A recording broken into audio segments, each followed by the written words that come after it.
Hello friends, Radhe Radhe. कैसे हैं आप सब। सीमा ब्लॉग्स में आप सभी का स्वागत है। तो ये देखिए हमारे हाथ में मेहंदी लग गया है। ये मेहंदी हम खुद से लगाए हैं। अगर बेटी रहती तो वो और भी अच्छा से लगाती। तो मैं नहाकर बिल्कुल तैयार हो चुकी हूँ, घर का पूजा कर ली हूँ। अब हम तैयारी होने जा रहे हैं वर सावित्री पूजा के लिए। आज हमारा व्रत है, तो ये मैंने सारे कपड़े वगैरह मतलब ज्वेलरी सब चीज़ निकाल कर रख ली थी।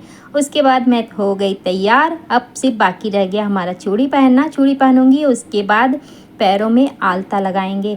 एक मतलब ये जो त्यौहार व्रत है हम लोग का, एक सुहागिन की तरह बहुत अच्छी तरह से सज के सभी लोग जाती है। जितने गहने होते हैं एक दुल्हन की तरह मतलब सज के जाती है सभी लोग। तो देखिए मैं तैयार हो चुकी हूँ सिंपल और सादगी के साथ। मैं भी बहुत प्यारी लग रही थी।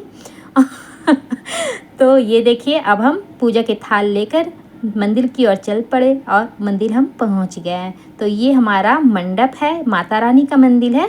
तो माता रानी के मंदिर हम और हमारी जेठानी भी आई हुई हैं। तो ये देखिए अंदर का दिखा रहे हैं हम। ये माता रानी का पिंड बना हुआ है। तो 7-9 माँ का पिंड है और एक भैरव बाबा का पिंड है। और ऊपर माता का फोटो रखा हुआ है। बाद बाकी सभी में सभी लोग पूजा कर रहे हैं। तो यहाँ पूजा करने के बाद भोले बाबा की पूजा करती हैं। तो ये देखिए बाहर में नंदी भगवान बैठे हुए हैं और अंदर भोले बाबा हैं, गणेश जी हैं और मैया पार्वती हैं। और उसके बाद गणेश बजरंगबली का पूजा होता है, जो मंदिर हमने पहले दिखा दिया है। ये बाहर की साइड है फ्रेंड्स। ये बड़ा सा फील्ड है और उस फील्ड में यहाँ पे यज्ञ भी होता है। हर साल यज्ञ होता है। अब बहुत मतलब मेला लगता है, झूला वगैरह सब चीज़ आता है। तो यहाँ पे बर का पेड़ है, तो इसी बर के पेड़ में हम लोग पूजा करेंगे। तो अंदर पूजा हो जाने के बाद हम लोग आ गए हैं बर के पेड़ के पास। और उसके बाद हम लोग बर के पेड़ को पूजा किए हैं। उसके बाद हमारी जेठानी सिंदूर पहना रही है, तो उन्होंने हमें सिंदूर दिया। मैं भी उसे सिंदूर दी अपनी जेठानी को।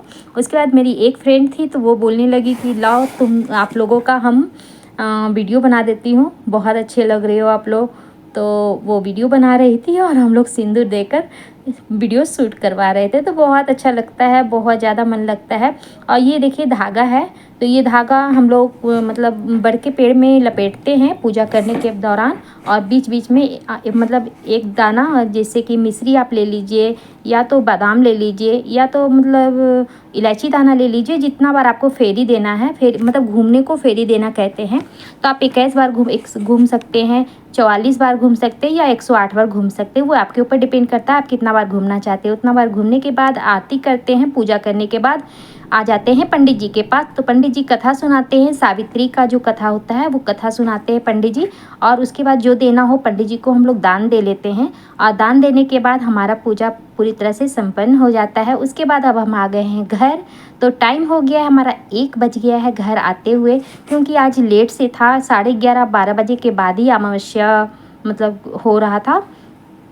तो पूजा हम लोग 12 बजे के लगभग किए।